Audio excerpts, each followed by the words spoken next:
I want to thank you guys as well.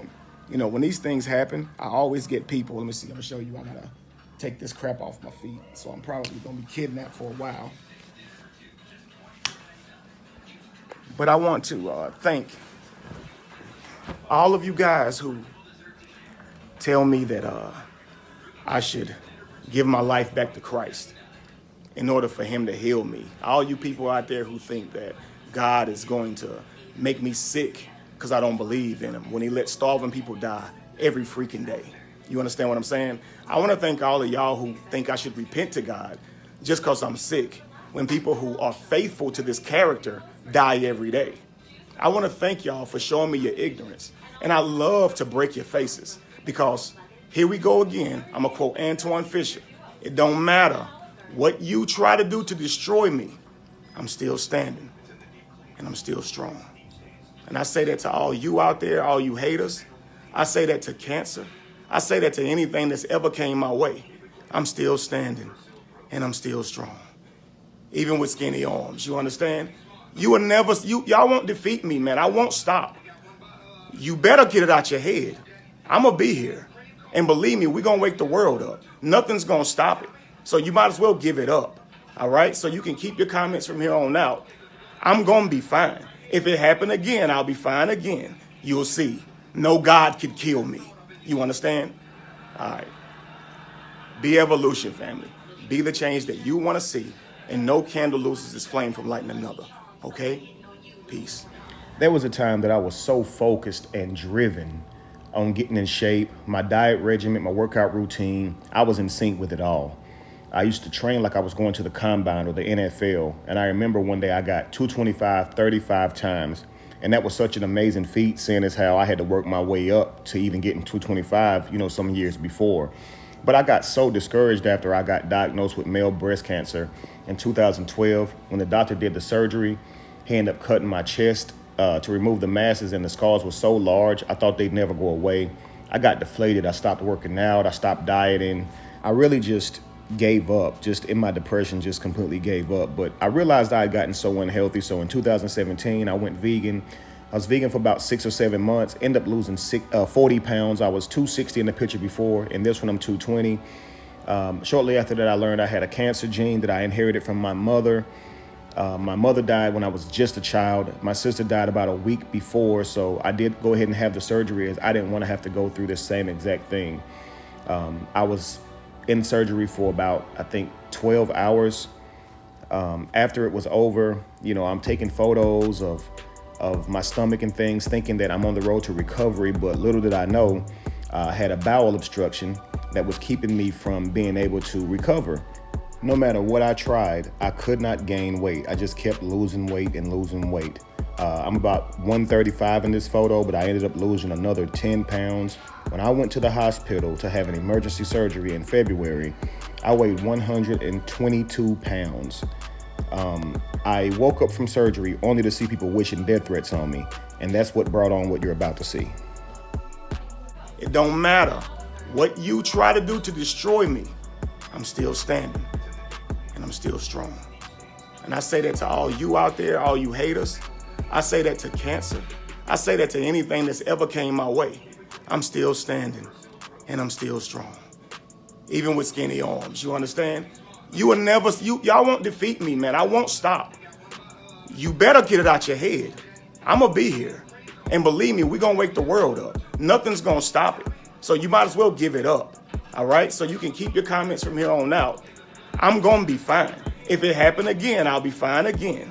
You'll see. No God could kill me. You understand? All right. Peace, family. So look who came to see me. Yeah. Alright. So I just came out of surgery not too long ago, family, and looks like they got everything straightened out. So hopefully I'll be going home in a couple of days. So everything is still on for March, Atlanta. So let's get excited. I just want to show these beautiful people again.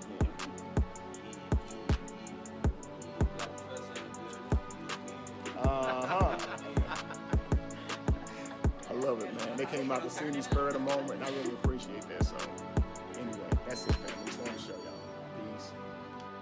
yeah, I was very grateful. But anyway, I started doing like calisthenics and push-ups and things like that to try to work on my body. It was so painful. I was so freaking weak, but I toughed through it every single time. I felt like crying. I made excuses every time before I did it, but I would push through it, you know. I never stopped trying, and it never stopped being hard. It just got a little less hard, you know.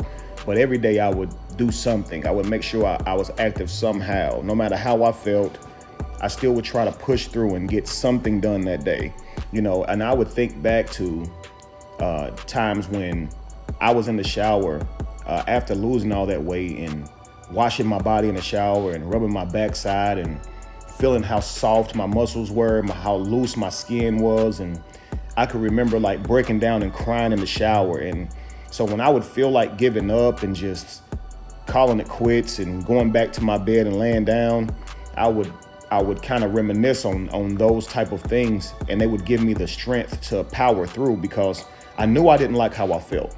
I knew I didn't like what I saw in the mirror. I knew I didn't like how my body felt. I knew I was insecure. I lacked confidence. I knew I felt so frail. I had never saw me that small.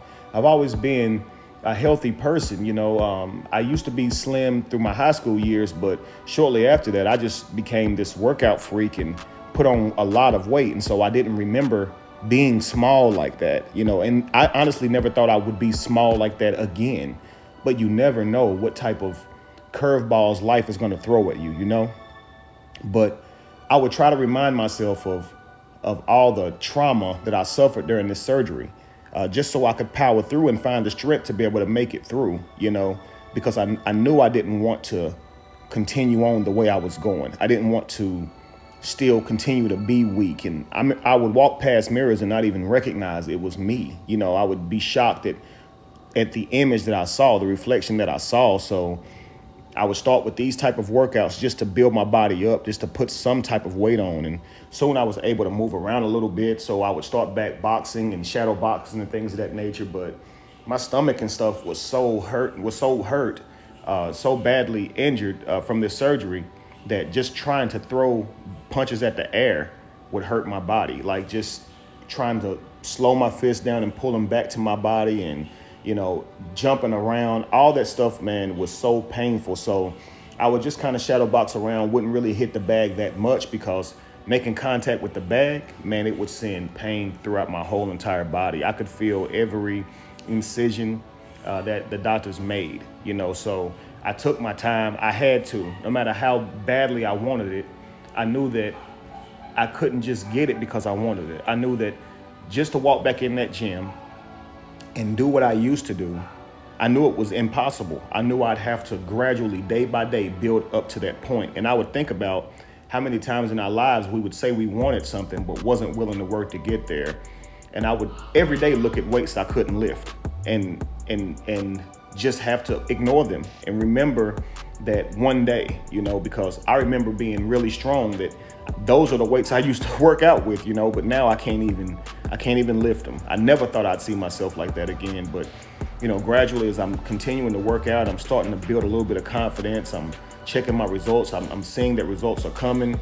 I'm getting better at things, you know, things that used to be really hard. I'm now starting to, you know, do a little bit easier. You know, the pain is not so severe. And I'm excited, you know, and it just gives me a whole new drive to continue on, you know. I'm finding that I'm moving a whole lot better when it comes to the shadow box, and I'm hitting the bag a little more. The pain is not as excruciating. So naturally, when that happens, I just get this burst of energy, this burst of inspiration, and I start going hard, you know. And so at this point, I'm working out, you know, 5 days a week. I'm doing this One Punch Man workout. That's where I do 100 push-ups, 100 sit-ups, 100 squats, and then I would run about maybe almost a mile a day. I didn't do a whole lot of running because, as you can see, I was so slim. A lot of cardio is something I was trying to avoid, as I was trying to put on a lot of weight. But I just wanted to make this video for you guys. For anybody out there who has gone through anything traumatic in your life and you're second guessing if you'll ever recover, I want you to know that recovery is up to you. It's going to hurt. You're going to talk yourself out of it some days, and rightfully so, because there's going to be so much pain that is going to be present you're just gonna have to power through it. And until you do that, that pain is gonna be present. And this is for people who has never worked out. Okay, so for people who have never worked out, and it's still hard to find that drive and discipline, because your first day at the gym, you're gonna feel like your body was beat up. You're gonna feel like you got jumped by, 3 or 4 guys after you get a good workout in. The next day or the day after that, your muscles are sore, and now you're looking for excuses to never go back to that gym. But you have to power through. You have to think. I heard this quote one time. It said, you have to be a hustler before you can be a millionaire. And I thought about it. If someone were to give you right now all of your dreams, make them all come true, right now, you wouldn't be able to maintain it at all. You wouldn't even know how to keep it. It's just like if someone walked into a gym and they've never worked out in their life, and they see someone bench pressing 415 and they say, I would like to do that. Well, sure, you would like to do that. But if I put that 415 on you right now, it would likely crush you. Okay, it would sit on your chest and you wouldn't even be able to move it, and you'd be screaming for somebody to come help you. But if you're willing to come in here every day and work hard, be disciplined, have drive, have determination, in a while, you may be able to lift that 415, but you're not going to be able to do it today. Okay, you just can't handle it. Your body doesn't have the knowledge nor the experience to be able to handle it. And that's how it is for a lot of us in life. We can't even handle a lot of the things that we want the universe to give us today. And so now what that means is that the universe has to be saying to you, work for it. Work to acquire the knowledge and the discipline to be able to maintain that thing that you're wishing for. Because if it were just handed to you, you wouldn't be able to handle it. Last but not least, this lady told me one time about going to a lake to get a bucket of water, and wanting to be able to carry the whole lake back with her because she didn't want to keep making the trip. Living in Africa, living in a third world country where water, you don't have access to it. And so she would want to carry all the water back, but she only had enough strength to carry one bucket. So even if she could have put the whole lake in that bucket, she wouldn't have been able to budget. She wouldn't even been able to carry 2 buckets because her muscles could not stabilize the water. Her endurance wouldn't even be able to get her back home safely carrying these buckets of water. She would have to first get stronger in order to maintain these buckets of water. So until then, family, know that you can't carry the whole lake with you. Know that you can't carry all the buckets that you want to carry. You can't carry it safely. You can't carry it in a way to where you won't spill it, where you won't lose it, where you won't mess things up. So be willing to get stronger day by day. Be willing to put all of your effort into seeing those amazing results. And when you get there, you can be thankful and grateful to your discipline. All right. This is Transformation Tuesday. I wanted you guys to be encouraged.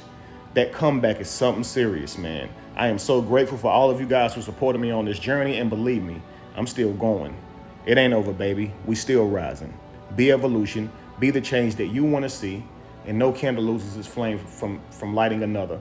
And if you were to ever find yourself in the middle of chaos, believe me, it is in that chaos that you have found yourself. Peace, family.